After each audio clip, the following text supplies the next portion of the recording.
হাফেজ সালেহ আহমেদ তাকরিম আসলেই কি মারা গেছেন?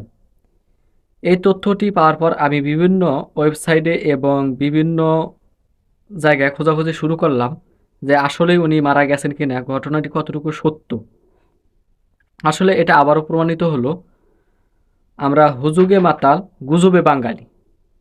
দেখুন, যেই তাকরিম মারা গিয়েছে, আমি অশেষ ঘাটাঘাটির পরে যেটা জানতে পারলাম, বিশ্বজয়ী হাফেজ তাকরিম মারা যায়নি, মারা গিয়েছে আরেক কোরআনের হাফেজ তাকরিম।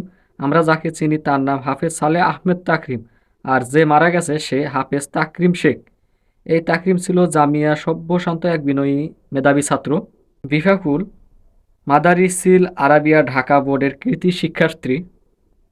বাগেরহাট জেলার ফকিরহাট থানার লকপুরের হাফেজ তাকরিম মারা গেছে নিজ বাসায় বৈদ্যুতিক লাইন কাজ করতে গিয়ে শক খেয়ে মারা যান উনি। অর্থাৎ বিশ্বজয়ী যে কোরআনের হাফেজ, উনি হচ্ছেন সালেহ আহমেদ তাকরিম, উনি মারা যায়নি, মারা গেছে বাগেরহাট জেলার অন্তর্গত